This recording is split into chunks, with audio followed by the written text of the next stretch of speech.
ओम शांति। आज की साकार मुरली 1 जुलाई 2025। इसमें से हम आज बाबा ने बहुत सारे अम, राज खोले हैं, जैसे सूक्ष्म वतन है, मूल वतन है, और चित्र हमने जो हम चित्र ज्ञान में हम जो चित्रों को रेफर करते हैं या जिसको यूज करके कोर्स कराते हैं, समझाते हैं, तो वो बाबा ने कहा चित्रों की भी दरकार नहीं। तो आज ज्ञान की गुह्यता थोड़ी गहरी है, तो इसको समझेंगे। बच्चे आत्माभिमानी होकर बैठे हो, 84 का चक्र बुद्धि में है, अर्थात अपने वैरायटी जन्मों का ज्ञान है। सो जब बाबा बात करता है तो बाबा बच्चों से बात करता है, आत्मा बच्चा से। क्योंकि ये जो पार्ट है ड्रामा के लेवल पे, वो बाबा का बच्चा नहीं है, आत्मा बाबा का बच्चा है। तो बाबा पहले अटेंशन खिंचवाता है, बच्चे आत्माभिमानी होकर बैठो, तो ज्ञान जो है, जैसे है यथार्थ रीति, वो समझ आएगा। तो बाबा कह रहा है 84 का चक्र बुद्धि में है, कैसे आपने 84 कैरेक्टर्स पार्ट प्ले किए हैं ड्रामा के लेवल पे। उसमें 8 देवता पार्ट, 12 क्षत्रिय पार्ट, फिर 21 वैश्य पार्ट, देन 42 शूद्र पार्ट। तो ये सारे पार्ट्स जो मुझ आत्मा ने ड्रामा के लेवल पे वैरायटी प्ले किए हैं, बाबा कहता है उसे याद करो, मतलब उसे बुद्धि में रखो कि मैं आत्मा हूँ और ये वैरायटी पार्ट्स मैंने मुझ आत्मा ने प्ले किए हैं, पर वे एक भी पार्ट में नहीं है। मूल वतन से पहले पहले देवी देवता धर्म में आते हैं, ये ज्ञान बुद्धि में है, इसमें चित्र की कोई दरकार नहीं। हमको कोई चित्र आदि याद नहीं करना है। अंत में याद सिर्फ ये रहेगा कि हम आत्मा है, मूल वतन की रहने वाली है, यह हमारा पाठ है, ये भूलना नहीं चाहिए।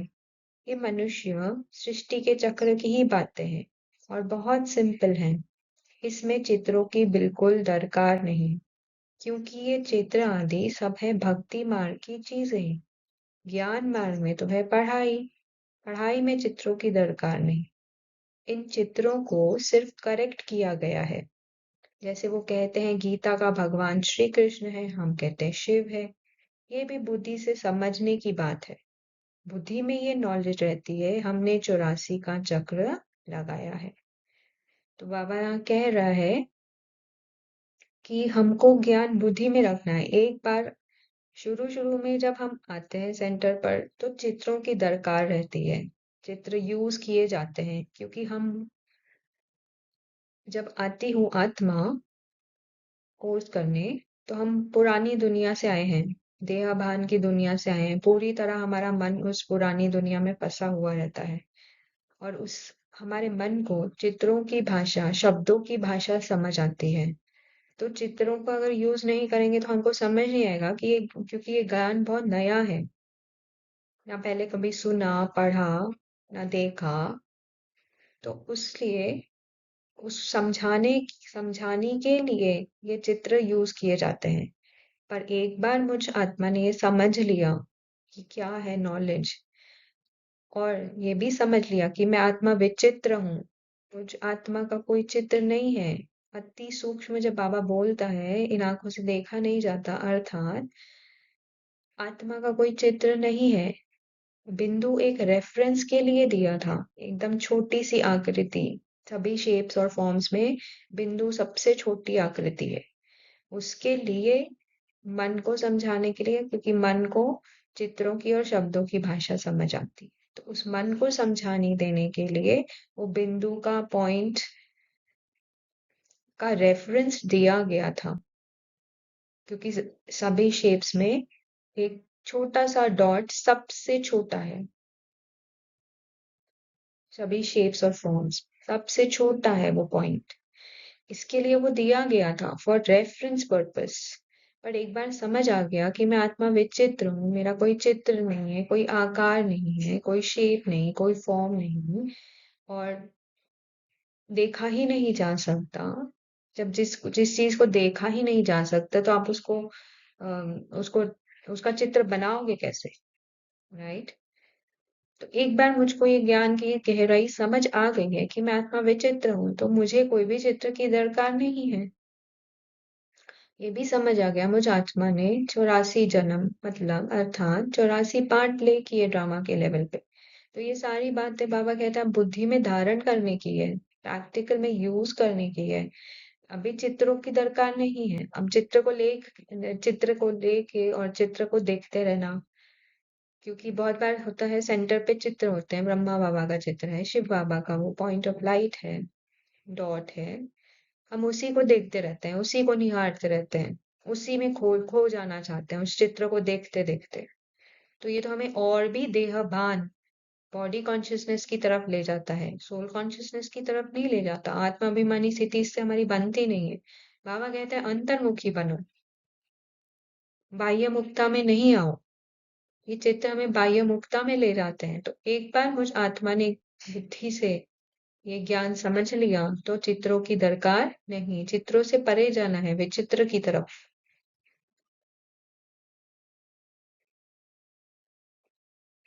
और फिर बाबा ने कहा कि ये भक्ति मार्ग की चीजें हैं, भक्ति मार्ग में इसका यूज किया जाता है। भक्ति भक्ति की जाती है किसी चित्र या किसी मूर्ति पे, उसको उस मूर्ति को ही जैसे अपना इष्ट मान के उसी के स्वरूप में जैसे खो जाते हैं भक्त लोग। जैसे मीरा को अ, कृष्ण की मूर्ति दी थी, तो उसके लिए वो मूर्ति ही जैसे कृष्ण है, उसी का स्वरूप उसको याद आएगा। कृष्ण का और कोई इमेज उसको याद ही नहीं आएगी। जो मूर्ति उसको दी गई थी, उस मूर्ति का जो भी चेहरा जैसे भी था, फीचर से वो ही उसको याद आते थे, क्योंकि उसी उसने वो ही चित्र देखा था कृष्ण का। उसी में ही उसने अपनी भावना, अपनी आस्था बिठा ली थी। तो भक्ति के लिए वो ठीक है। प- अभी हम जो एक एक और भक्ति की बाबा ने कुछ दिन पहले 26 जून की मुरली में एक पॉइंट बोली थी, वो हम लास्ट में लेंगे। जहाँ बाबा ने बोला "आप भक्ति में हीरे हुए हो, इसलिए ज्ञान बुद्धि में बैठता नहीं है"। तो अगर हम यहाँ भी भक्ति के संस्कार से चलेंगे तो हम चित्रों के आधार के बिना हमारा कुछ भी होगा नहीं। तो बाबा बोलता है ये पढ़ाई है, यहाँ पे चित्रों की जरूरत ही नहीं है, दरकार ही नहीं है। और इन चित्रों को ये सिर्फ करेक्शन करेक्शन किया जा रहा है। भक्ति के चित्रों को लेके करेक्शन किया जा रहा है। इसका आगे बाबा ने और विस्तार बताया है।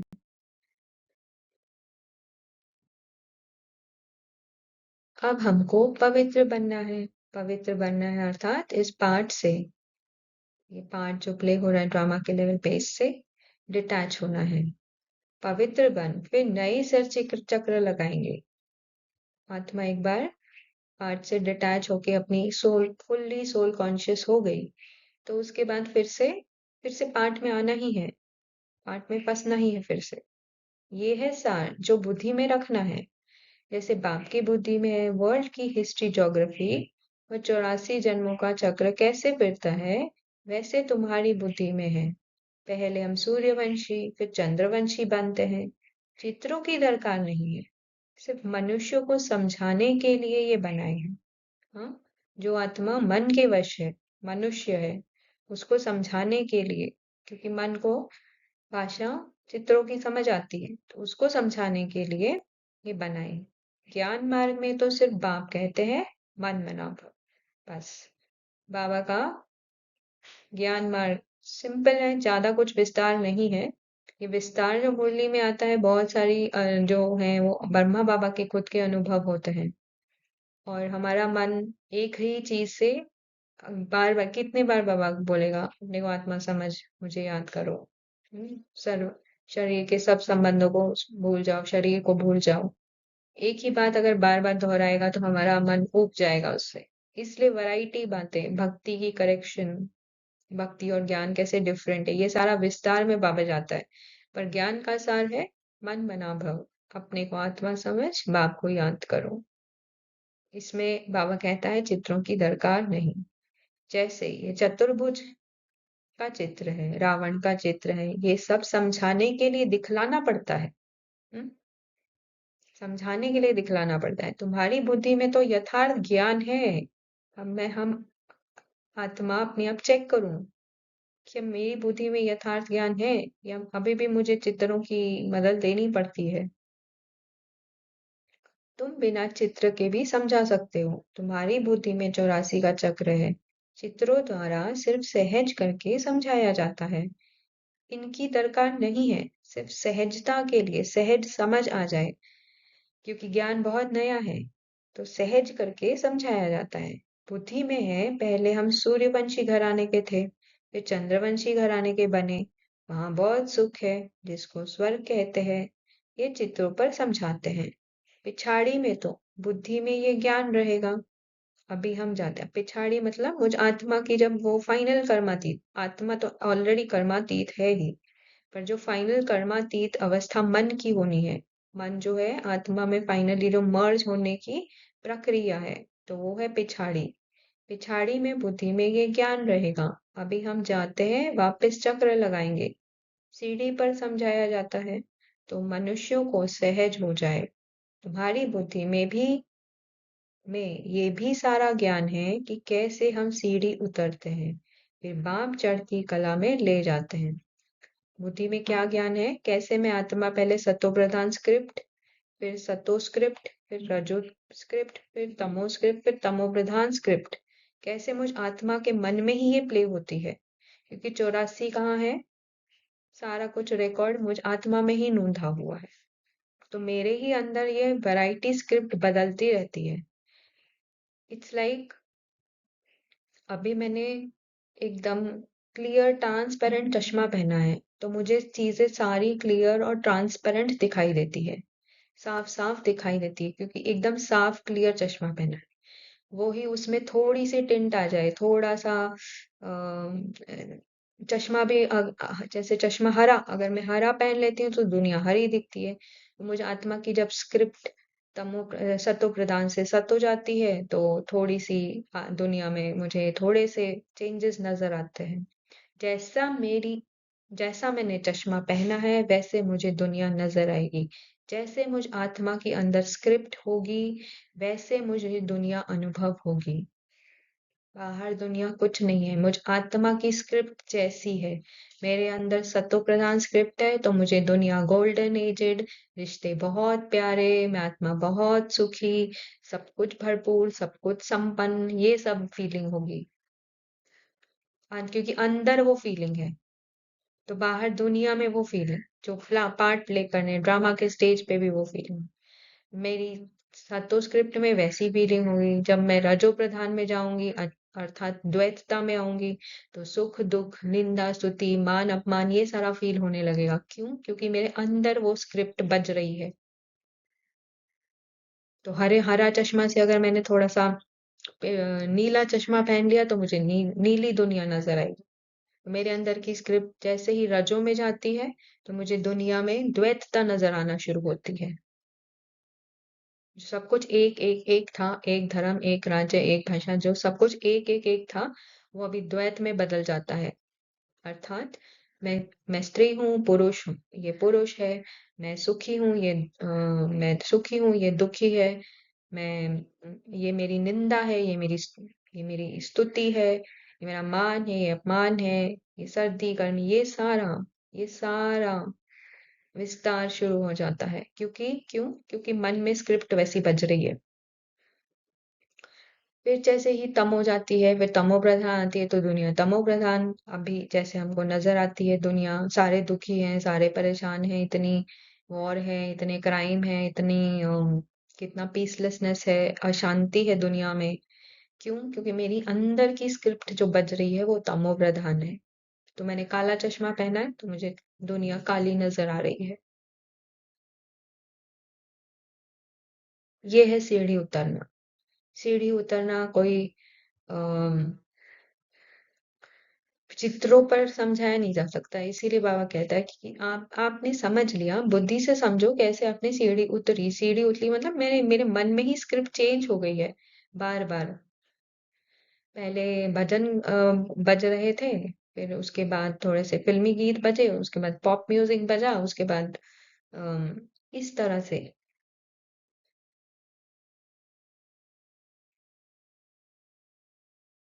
तो ये है सीढ़ी, होता है। और फिर बाबा आता है और हमको ये सारे ज्ञान, ये सारा राज समझाता है, कैसे तुमने 84 पार्ट लेके, कैसे तुमने ये सीढ़ी उतरी है, और तुम आत्मा हो, पार्ट नहीं हो।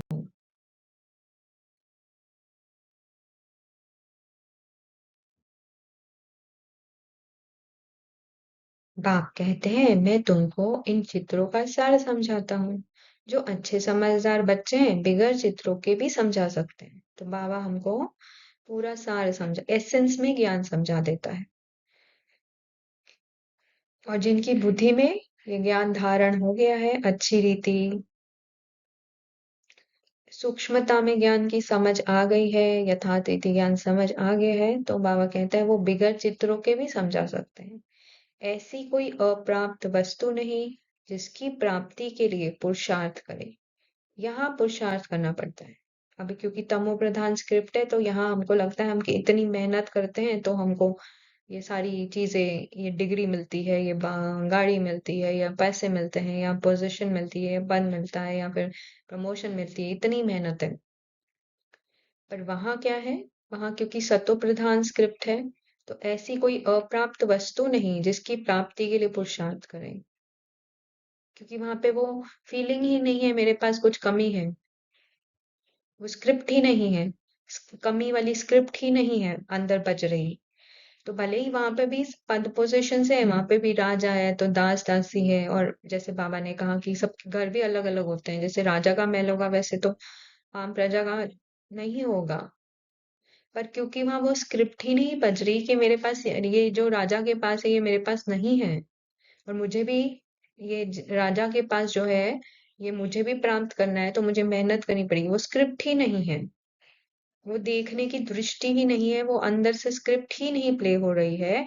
तो बाबा कहता है कि ऐसी कोई अप्राप्त वस्तु नहीं जिसकी प्राप्ति के लिए पुरुषार्थ करे। अप्राप्ति की फीलिंग ही नहीं है अंदर, सारी भरपूरता और संतुष्टता की फीलिंग है।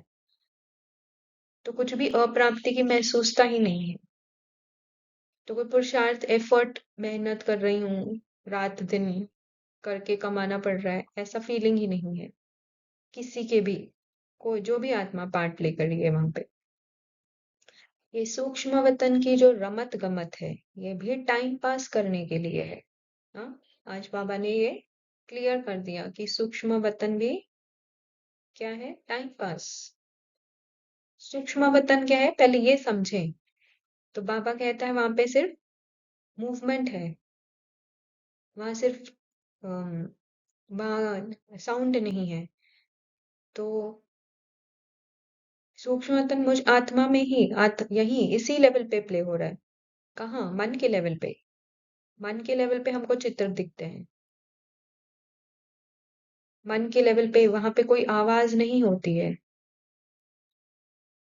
वो आवाज है बट जैसे वो एक बैकग्राउंड में एक नॉइज है। एक्चुअल में कुछ जो साउंड हमें, जैसे हम जब हम जब ये बोल भी रही है इस शरीर को, मुख को यूज करके, तो जैसे वैसे जो साउंड निकल रही है वैसे वहां साउंड नहीं है, वो जैसे एक बैकग्राउंड में कांस्टेंट नॉइज है, जिसको बाबा बोलता है वहां पे संकल्पों की भाषा है। तो संकल्पों की भाषा, चित्रों का चित्र कहाँ है, मन के लेवल पे है। संकल्पों की भाषा और चित्र मन के लेवल पे है। ये है सूक्ष्म वतन। तो सूक्ष्म वतन की जो रमत गमत है ये टाइम पास करने के लिए, जब तक कर्मातीत अवस्था हो टाइम पास करने के लिए ये खेल पाल है। बहुत क्लियर है, खेल पाल है।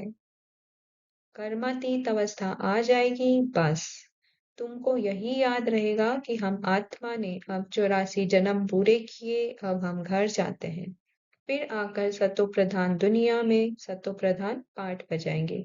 ये ज्ञान बुद्धि में दिया हुआ है, इसमें चित्र आदि की दरकार नहीं। आज बाबा बार बार वही दोहरा रहा है, वही रिपीट कर रहा है, चित्रों का आधार भी लेना छोड़ दो।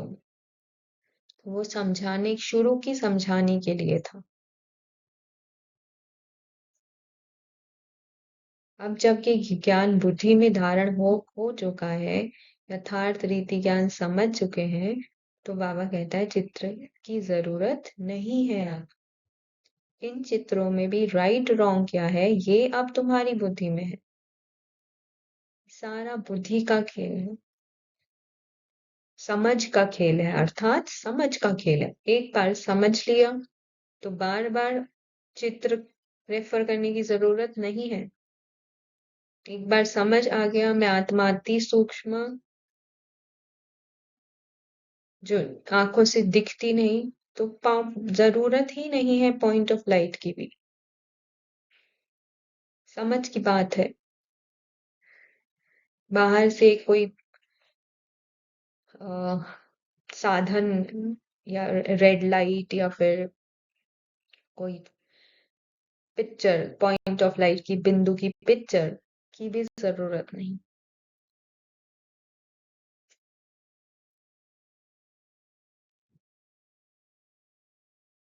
ब्रह्मा तो यहाँ है, ये पवित्र वन शरीर छोड़ चले जाएंगे, अर्थात बाबा भी अपने पार्ट से पूरी तरह डिटैच।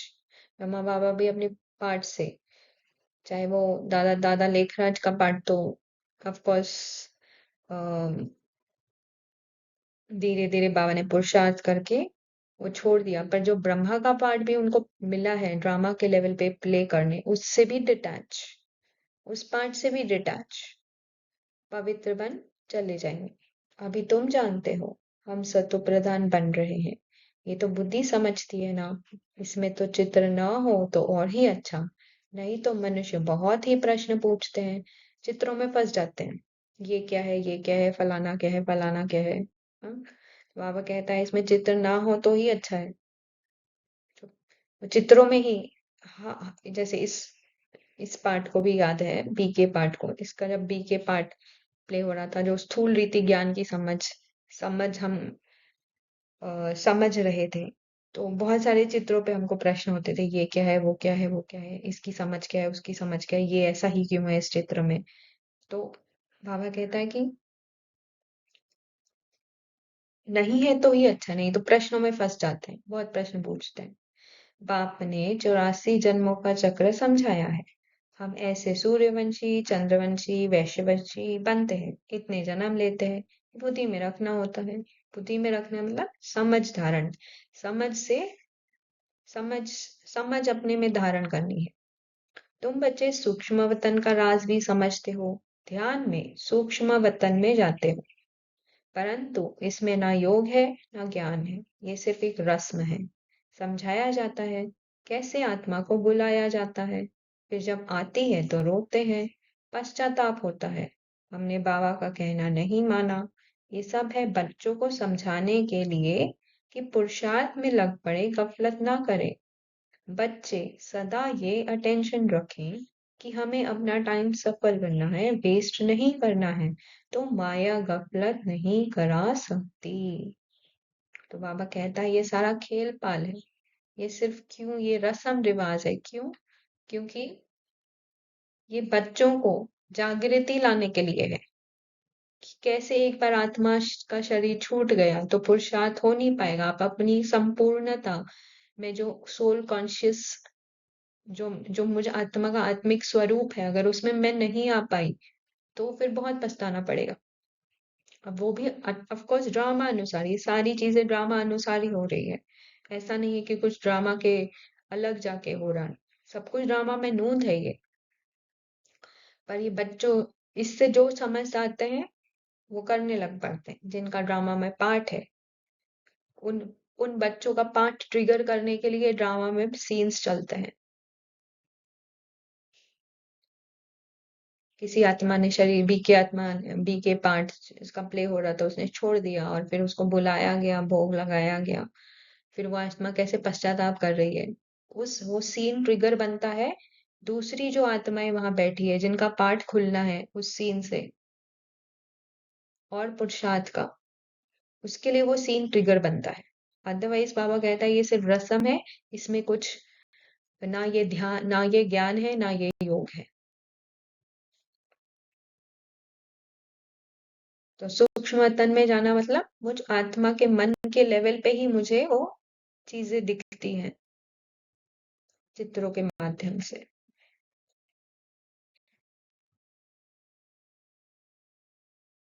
अब इस समझाने में चित्रों की दरकार थोड़े ही है।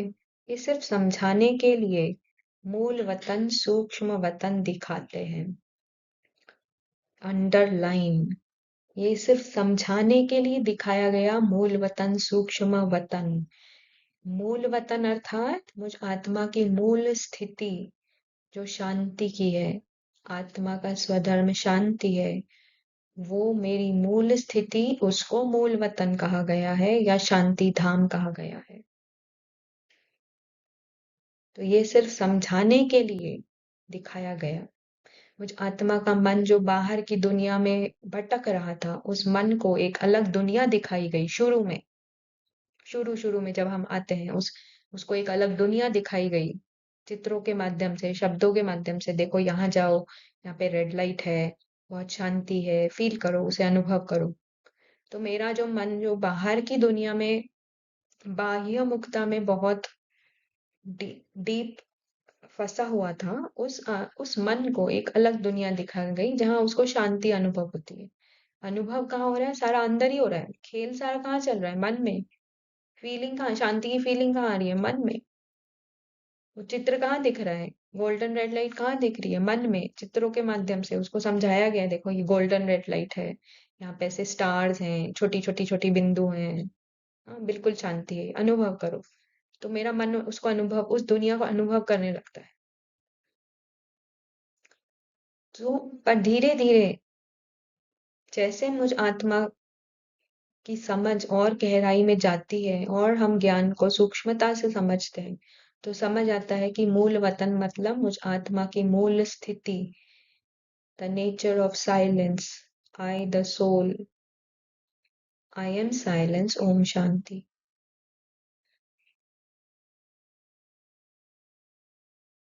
तो अब ये भी समझना जरूरी है, चित्र की जरूरत नहीं है क्योंकि सब कुछ विचित्र है। आत्मा का कोई चित्र नहीं है, कोई ऐसा। जब सारी आत्माएं विचित्र हैं, शिव बाबा भी विचित्र है, कोई चित्र ही नहीं है, तो कौन सी दुनिया? बाहर में कोई ऐसी दुनिया नहीं है।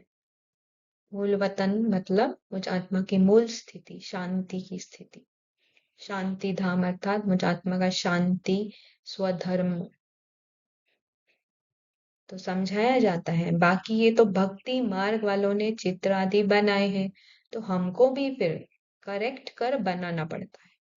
भक्ति की करेक्शन फिर भक्ति से, बिकॉज जो जो टीचिंग के फील्ड में है, उनको ये पता है कि आप डायरेक्टली ही कोई कॉन्सेप्ट इंट्रोड्यूस नहीं कर सकते जिसका कुछ भी बैकग्राउंड पता नहीं है किसी को। तो वहां कहते हैं फ्रॉम नोन टू अननोन, मतलब जो जो नॉलेज है, जो पहले पता है, उस नॉलेज को पहले लिया जाता है और उस नॉलेज को जरिया बनाया जाता है जो जिसकी अभी जिसकी समझ नहीं है उस तक जाने के लिए। डायरेक्टली जिसकी समझ बिल्कुल भी नहीं है उस पे डायरेक्टली फोकस नहीं किया जाता। तो टीचिंग में ये मेथड है नोन टू अननोन। पहले जो जिस बात की समझ है उसको पहले समझाया जाता है और फिर उसके द्वारा एक ब्रिज, सेतु जैसे ब्रिज बनाया जाता है, एंड जो चीज अभी समझानी है उस तक जाने के लिए, तो वो जरिया बनता है। जो मेरी अभी की समझ है वो एक जरिया बनता है मुझे उस तक ले जाने के लिए जो मुझे अभी समझना बाकी है। From known to unknown. तो बाबा बोलता है कि ये भक्ति मार्ग के चित्र हैं, इनमें करेक्शन की जाती है क्योंकि आपको भक्ति मार्ग पता है। सभी मेजॉरिटी आत्माएं हम भक्ति मार्ग से आई हैं, तो हमें भक्ति मार्ग पता है, तो उन चित्रों को ही यूज किया जाता है, उसमें थोड़ी थोड़ी करेक्शन करके आपको उनके द्वारा जो अब आपने समझना चाहिए, जो यथार्थ ज्ञान समझना चाहिए, उस द्वारा आपको उसके तरफ पहुंचाया जाता है। तो बाबा कह रहा है कि ये फिर हमको करेक्ट कर बनाने पड़ते हैं, नहीं तो कहेंगे तुम नास्तिक हो, सुनेंगे ही नहीं। हम डायरेक्टली उन पे ये सारी बातें डायरेक्टली हम बोलेंगे रावण नहीं है, सीता नहीं है, राम नहीं है, ये नहीं है, फलाना नहीं है, तो वो मानेंगे नहीं, क्योंकि मन अभी भी भक्ति में डूबा हुआ है। तो उस भक्ति में डूबे हुए मन को पहले भक्ति मार्ग की ही बातें समझाई जाती हैं करेक्शन करके, फिर उसको भक्ति मार्ग से भी ज्ञान में लाया जाता है, ज्ञान की गहराई में, समझ में ले जाया जाता है। क्योंकि जैसे फॉर एग्जाम्पल भक्ति मार्ग में हम देवताओं को कितना ऊंचा रखते थे, कितनी उनकी महिमा है, कितनी उनकी दंत कथाएं हैं, बहुत सारी कथाएं, कितनी कहानियां हैं, कथाएं हैं, और हम उस कहानियों में डूबे हुए आते हैं। और उनका भव्य दिव्य जो कैरेक्टर हमें समझाया गया है इतने जन्मों से, उस कैरेक्टर की इन्फ्लुएंस में, प्रभाव में हम आते हैं। फिर बाबा आपको, फिर बाबा हमको जब ज्ञान समझाता है किसी निमित्त के द्वारा, तो हम धीरे धीरे हमको पता चलता है कि अच्छा, देवता तो एक पार्ट है, देवता तो एक ये देवता यही हुए, ऐसे कोई स्वर्ग ऊपर नहीं है। स्वर्ग तो यही होता है, यहीं पे ही हम ही जो है, हम मतलब मनुष्य ही जो उनमें जब दैवी गुण होते हैं तो वो देवता कहलाते हैं। धीरे धीरे वो भक्ति की जो इतना भव्य दिव्य देवताओं का कैरेक्टर है, उसको करेक्शन किया जाता है थोड़ा थोड़ा थोड़ा थोड़ा, कि देखो दिव्य है तो मनुष्य ही दिव्य गुण वाले हैं, ऐसे उनमें चार हाथ या ऐसे ऐसा कुछ नहीं है, कोई असुर नहीं है जिनको मारा गया। उनमें दैवी गुण होते हैं, सब अच्छी अच्छी क्वालिटीज उनमें होती हैं। फिर धीरे से और सूक्ष्मता ज्ञान की है कि वो एक पार्ट है, जैसे ये पार्ट है अभी, ऐसे जैसे अभी ये बी के पार्ट है, बी के सिद्धि पार्ट प्ले हो रहा है ड्रामा के लेवल पे, फिर धीरे से समझाया जाता है अच्छा वो देवता भी जस्ट एक पार्ट है, जो तुम आत्मा में ही रिकॉर्डेड है, तुम आत्मा ये शरीरों की छोला यहीं छोड़ जाएंगी और फिर देवता पार्ट प्ले करने आ जाएंगी। ये है फ्रॉम नोन, भक्ति से ले जाना ज्ञान की तरफ, और ज्ञान में भी सूक्ष्मता की तरफ।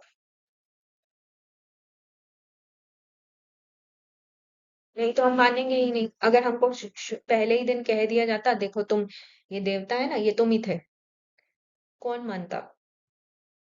नहीं मानते। तो धीरे धीरे ज्ञान की एक एक बूंद के द्वारा आपको ये बात, सब बातें समझाई जाती है। तो बाबा कहता है हमको फिर करेक्ट करके बनाना पड़ता, नहीं तो कहेंगे तुम तो नास्तिक हो, इसलिए करेक्ट कर बनाया है। ब्रह्मा द्वारा स्थापना, शंकर द्वारा विनाश, वास्तव में ये भी ड्रामा की नूंद है। कोई भी कुछ करता थोड़े ही है। क्लियर हो गया? कोई कुछ कर नहीं रहा, ये ड्रामा अनुसार जो होना है वो फिक्स रिकॉर्डिंग प्ले हो रही है, वही होगी। कोई भी ब्रह्मा ना कुछ करता, ना शंकर कुछ करता, ना विष्णु कुछ करता, ये सारी ड्रामा की नूंद है, कोई भी कुछ करता नहीं है इनका। ब्रह्मा का भी पार्ट बाबा ने क्लियर कर दिया, ये अंडरलाइन बातें हैं। इनका मतलब ब्रह्मा बाबा का पार्ट ही ऐसा था, उस आत्मा का पार्ट ऐसा था, वो आत्मा अपने पार्ट के वश हो, जो भी हुआ पार्ट के वश हो हुआ, उनकी रिकॉर्डिंग वैसी थी।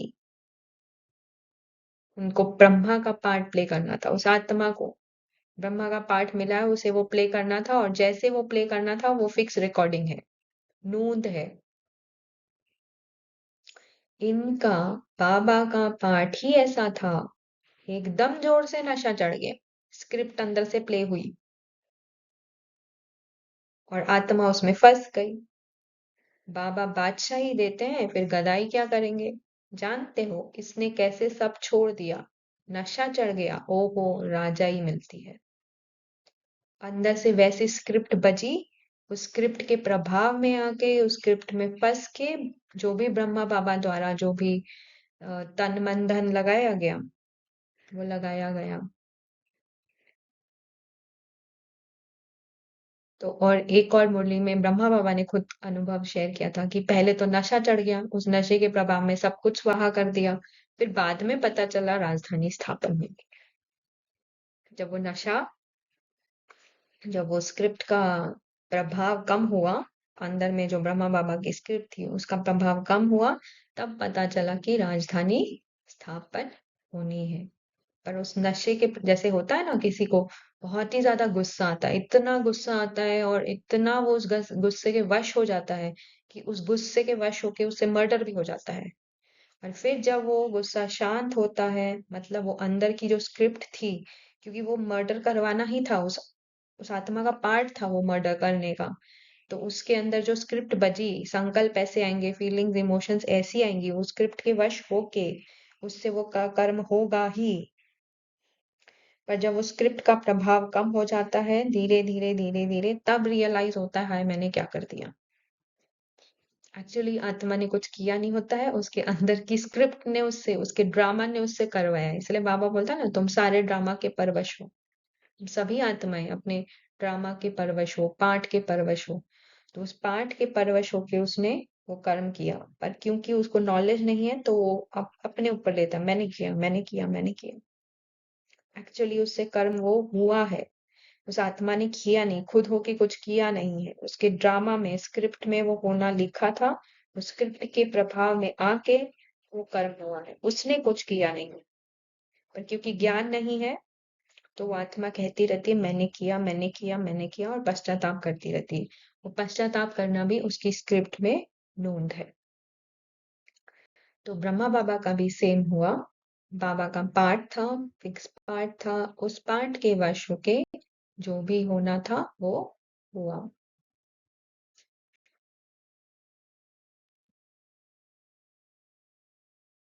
ये साकार मुरली है, 26 जून 2025। इसमें एक पॉइंट आई थी, बहुत बच्चियां हैं जो कुछ भी समझती नहीं, भक्ति मार्ग के हीरे हुए हैं, ज्ञान बुद्धि में बैठ न सके।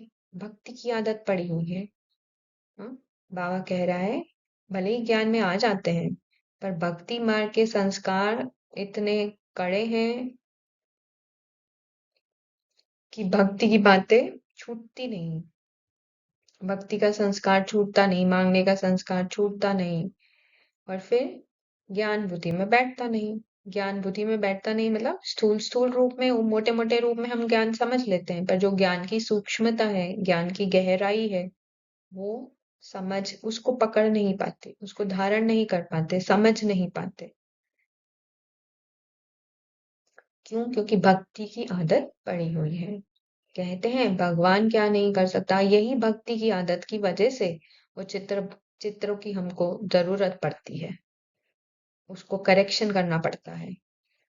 वो भक्ति की जो समझ हम लेके आते हैं ज्ञान में, उसको बाबा चित्रों के आधार द्वारा उसको करेक्शन पहले करता है, फिर ज्ञान को सूक्ष्मता में, गहराई में ले जाता है।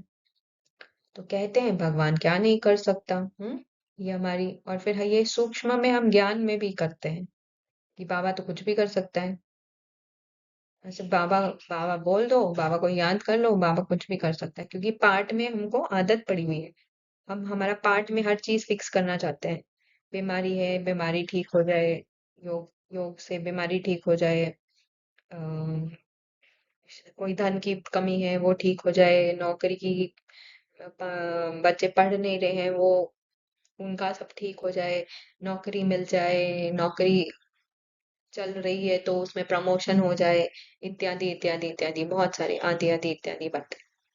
तो पाठ में फिक्स करने की, क्योंकि भक्ति में हम यही करते हैं, मैं फलानी फलानी हूँ, अब मेरे फलाने फलाने जीवन में ये है, ये चीजें हैं, वो ठीक हो जाए। उसके लिए मैं मंदिर जाती थी, मन्नत मांगती थी, गुरुओं के पास जाती थी, ऐसे ऐसे वैसे। और हम ज्ञान में भी वही करते हैं, बस थोड़ी सी उसकी रीत बदल जाती है, रस्म जो हम फॉलो करते हैं, रिचुअल्स फॉलो करते हैं, वो बदल जाते हैं। पर होता बेसिकली वो भक्ति का संस्कार ही है, पार्ट को फिक्स करने का, पार्ट के लेवल पे सब चीजें ठीक हो जाए। तो बाबा कहते हैं भगवान क्या नहीं कर सकता, मरे हुए को जिंदा कर सकता है। बाबा के पास आते हैं, कहते हैं फलाने मनुष्य ने मरे हुए को जगाया, तो क्या भगवान नहीं कर सकता?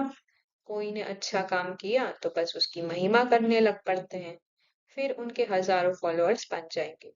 जैसे आज भी हम देखते हैं, ऐसे हो रहा है ना आसपास, तुम्हारे पास तो बहुत थोड़े आते हैं, भगवान पढ़ाते हैं, फिर इतने थोड़े क्यों आते हैं? हम्म। क्योंकि यहाँ बाबा पाठ को फिक्स करने के लिए कुछ नहीं करेगा। पाठ के लेवल पे फिक्सिंग के लिए बाबा कुछ नहीं, बाबा आया ही है मुझ आत्मा को जगाने कि तुम पाठ नहीं हो, अपने आप को डिटैच करो इस पाठ से।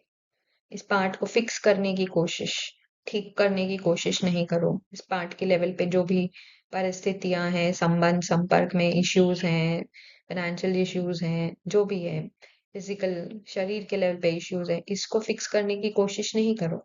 इससे डिटैच हो जाओ, इससे साक्षी हो जाओ, साक्षी होके इस पाठ को देखो। तो भगवान पढ़ाते हैं, फिर इतने थोड़े क्यों? ऐसे बहुत कहते हैं। अरे यहाँ तो मरना होता है। मरना किससे? पाठ से। मैं फलानी फलानी नहीं हूँ, पाठ से मरना है। और मरना, पाठ से मरना कोई मासी का घर, बाबा कहता है मासी का घर नहीं है। अपनी आत्माभिमानी स्थिति में आत्मा हूँ, ये पाठ जो भी फलाना, जैसे इसके केस में सिद्धि या बी के सिद्धि नहीं हूँ, इस पाठ से मरना है। वहां तो कन रस है, भक्ति में कन रस और मन रस है। तो इसीलिए हम जहाँ यहाँ ज्ञान ज्ञान में भी आते हैं, तो हमें गीत बड़े अच्छे लगते हैं, क्योंकि भक्ति में आदत है भजन की, कन रस मन रस की। तो यहाँ भी हम जब आते हैं तो हमको गीत बड़े प्यारे लगते हैं, क्योंकि हमारा मन उससे रस ले रहा होता है। वो एक्चुअली योग है ही नहीं। योग कभी भी आवाज, जोर जोर से गीत, जोर जोर से म्यूजिक, जोर जोर से, ये योग, इसमें योग नहीं होता। योग योग हमेशा साइलेंस में होता है। आप अपनी उस उच्चतम अवस्था, जो मैं सोल हूँ, सोल कॉन्शियसनेस या आत्माभिमानी स्थिति या स्वरूप में सिर्फ साइलेंस से ही पहुंच सकते हैं। सिर्फ साइलेंस के द्वारा पॉसिबल है, गीतों के द्वारा, कमेंट्रीज के द्वारा पॉसिबल नहीं है। शुरू शुरू में हम उसका आधार लेते हैं, क्योंकि हमारा मन अभी भी पुरानी दुनिया में फंसा हुआ होता है, तो उसको थोड़े आधार दिए जाते हैं। पर जितना हो सके उस आधार से भी किनारा करते करते करते अपनी साइलेंस की, मुझ आत्मा की जो शांति स्वधर्म की स्थिति है, उस तक मुझे पहुंचना है।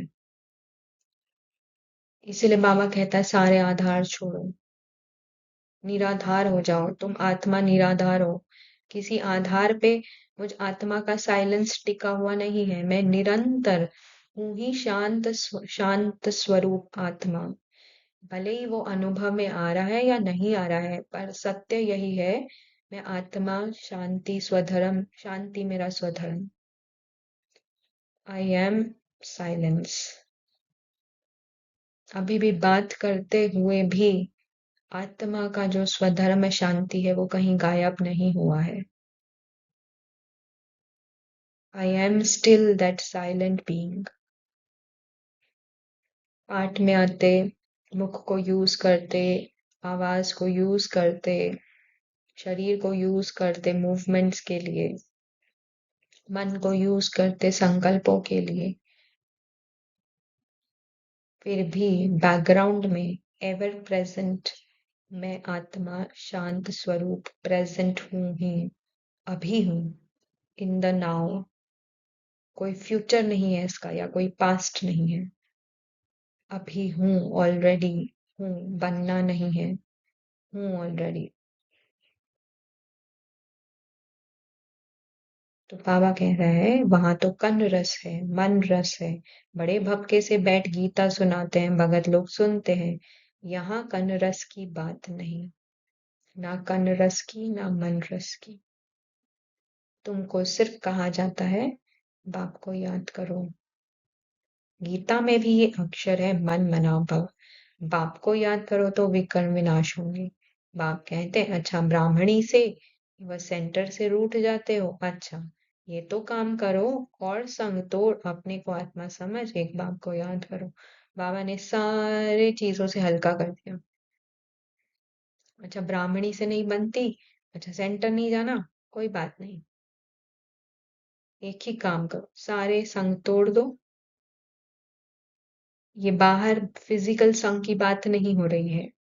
वो तो स्थूल रूप में जब हम ज्ञान सुनते हैं तो बाहर के संग का वातावरण या किसी और आत्माओं के संग का संग नहीं करना।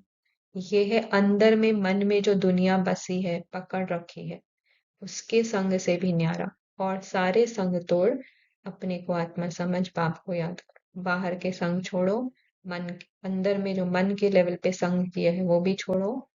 मन के संग के रंग में रंगो नहीं, अपने को आत्मा समझ, बाप को याद करो। सब कुछ छोड़ दो, सिर्फ एक ही काम करो।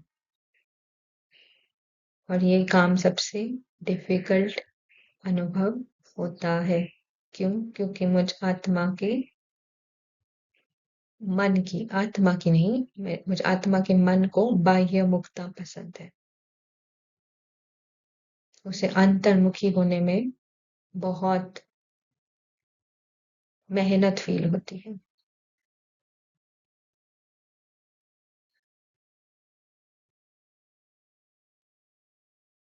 अच्छा, ओम शांति।